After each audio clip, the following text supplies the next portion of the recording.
అధ్యక్ష మేము స్ట్రైట్ గా మా పార్టీ నుంచి అడుగుతుంది ఒకటే సార్. ఇప్పుడు మళ్ళొక్కసారి మీరు మార్చిలో బిల్లు పాస్ చేసిన దానికి దీనికి తేడా ఏంటి? నంబర్ 1, ఆ రోజు ప్రెసిడెంట్ గారి దగ్గర పంపారు. మరి ప్రెసిడెంట్ గారు ఇంకా సంతకం పెట్టకుండానే మళ్ళీ పంపడం వల్ల మళ్ళీ చేయడం వల్ల ఎట్లా దీనికి రిలీఫ్ వస్తుంది? Number 1 question sir. తర్వాత చెప్పండి సార్, వాళ్ళు మళ్ళీ మంత్రులు ఊరికే ఇంటర్వ్యూ కాకుండా చూసుకోండి మీరు.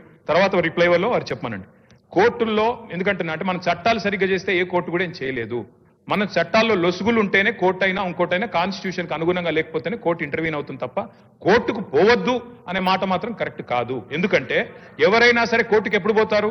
ప్రభుత్వాలే చట్టాలకు తూట్లు పొడిస్తే, ప్రభుత్వాలే చట్టాలకు మరి లోబడి పనిచేయకపోతే కోర్టుకు పోతారు, జ్యుడిషియల్ రివ్యూ ఉంటది. పోవద్దు అనే మాట తప్పు. డెఫినెట్ గా ప్రజలు ఎవరము కోర్టుకు పోవద్దని అనడం లేదు. మేము ఆ న్యాయస్థానాల పట్ల గౌరవం ఉంది, కానీ మీ మాటలు కోర్టుకు పోవాలే అని అటువంటి సంకేతాన్ని ఇచ్చే విధంగానే మీరే పోతారు అనేటువంటి విధంగా సంకేతం ఇచ్చే ప్రయత్నం జరుగుతోంది. ఇంతకంటే మీరు అన్నట్టుగా నరేంద్ర మోడీ గారు, రాహుల్ గాంధీ గారు ప్రధాన ప్రతిపక్షంగా కూర్చుంటే షెడ్యూల్ 9 ప్రకారంగా వస్తుంది. కానీ ఇలా రాజ్యాంగంలో సుప్రీంకోర్టు జోక్యం చేసుకొని తమిళనాడు కోర్టు ప్రభుత్వంకు సంబంధించిన నివేదికల మీద చర్చించింది. నేను ఇవాళ మీ ద్వారా కోరుతా ఉన్నా, గౌరవ పార్టీ పరంగా మాకు సంబంధించిన కొంతమంది మంత్రులు, సిపిఐ నాయకులు కూనంనేని సాంబశివరావు గారు ఎంఐఎం తరఫున, అదేవిధంగా బీజేపీకి సంబంధించి మీరు వర్కింగ్ ప్రెసిడెంట్గా మీరు, మీ బలహీన వర్గాల మంత్రి కమలాకర్ గారు రండి. రేపు గవర్నర్ గారు కలిసి 3వ హౌస్కు సంబంధించి వివరిద్దాం. దీనికి సంబంధించి ముందుకు పోయే ప్రయత్నం చేద్దాం. ఎవరైనా అటువంటి ప్రయత్నాలు ఆపడానికి ప్రయత్నం చేస్తే అడుగుదాం.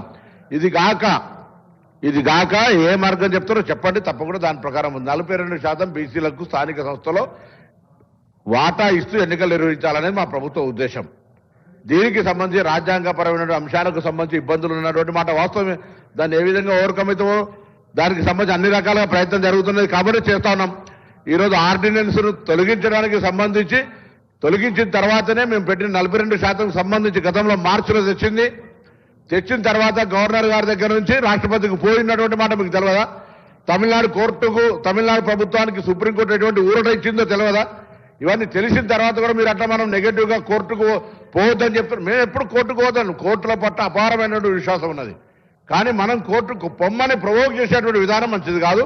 దయచేసి మళ్ళీ చెప్తారా, టీఆర్ఎస్ పార్టీగా ఎవరో పాత కాంగ్రెస్ నాయకుడు పోయిండని చెప్పి మీరు ఎట్లా చెప్తారో భవిష్యత్తులో అటువంటి కలంకం తెచ్చుకునే చర్చ చేసేటువంటి అవకాశాలు లేకుండా ఉండండి.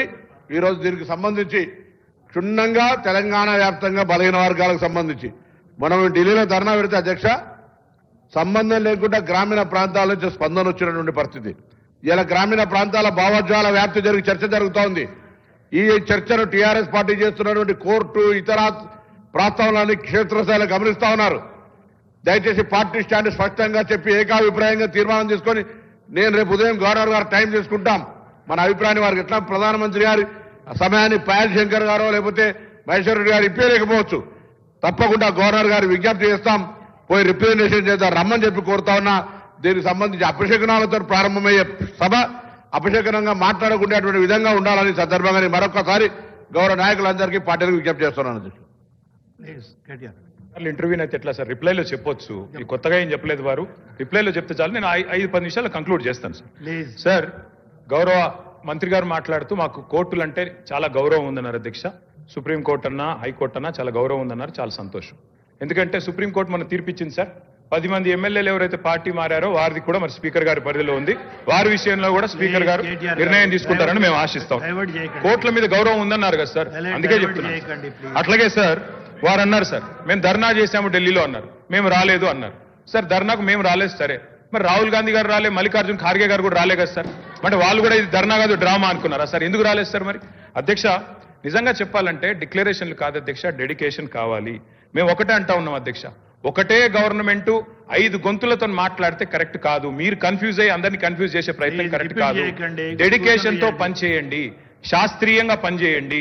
మేము సిన్సియర్గా ఒకటే కోరుతా ఉన్నాం సార్. ప్రధానమంత్రి గారు అపాయింట్మెంట్ ఇస్తలేరు, ఇక్కడ ఉన్న ఎమ్మెల్యే గారు ఇప్పియాలంటారు. ప్రధానమంత్రి గారి అపాయింట్మెంట్ ఎమ్మెల్యే గారు ఇప్పిస్తారా సార్? ఎక్కడైనా దేశంలో ఇది మాకు తెలియదా? ముఖ్యమంత్రి కార్యాలయం నుంచి అడిగితే ఇస్తారు. 52 సార్లు ఢిల్లీకి పోయినారు ముఖ్యమంత్రి గారు, 52 సార్లు పోయినారు, 20 నెలల రికార్డు సార్ ఇది. మరి 52 సార్లు పోయి ప్రధానమంత్రి గారిని చాలా సార్లు కలుస్తారు. మొన్ననే చీఫ్ సెక్రటరీ గారిది మళ్ళీ మీరు రిపీట్ చేస్తుంటే నేనేం చేయాలి? అది కాదండి, మీరు రిపీట్ చేసుకుంటే అదే మాటలు మాట్లాడుతున్నారు. మీరు 2-3 సూచనలు అన్నారు. ఒక సూచన చేసి మళ్ళీ మొత్తం ఇష్యూ డైవర్ట్ చేస్తున్నారు. Please conclude. సార్ ఈ సమస్య తేలాలి అంటే ఇందాక నేను చెప్పినట్టు రెండే మార్గాలు ఉన్నాయి సార్. ప్రధానమంత్రి గారి దగ్గరికి అఖిలపక్షం తీసుకుపోమనండి ముఖ్యమంత్రి గారిని, మా పార్టీ నుంచి కూడా వస్తాం. తప్పకుండా మా పార్టీ స్టాండ్ ఇక్కడ చెప్తున్నాం క్లియర్ గా, we're in support of this bill అని చెప్తున్నాం. రెండోది సార్, ఏదైనా చేయాలి పని అంటే డెడికేషన్ ఉండాలి సార్, ఉత్త డిక్లరేషన్లతో కాదు. ఆ రోజు కేసీఆర్ గారు నేను ఆంధ్రప్రదేశ్ నుంచి పోతున్న ఢిల్లీకి తిరిగి తెలంగాణలోనే కాలు పెడతా అని చెప్పి పోయిండు, సాధించిండు. ఇవాళ ముఖ్యమంత్రి గారు కూడా చిత్తశుద్ధి ఉంటే సార్ వారు కూడా డిసిషన్ తీసుకోవాలా, చెప్పాలా. మరి బీసీ బిల్లు సాధించడో లేకపోతే నేను మళ్ళీ ఢిల్లీకి హైదరాబాద్కి రానని చెప్పి అక్కడే కూర్చోమనండి, జంతర్ మంతర్లు ఆమరణ దీక్ష చేయమనండి. మేము వద్దుంటున్నామా సార్? కూర్చోమనండి గట్టిగా.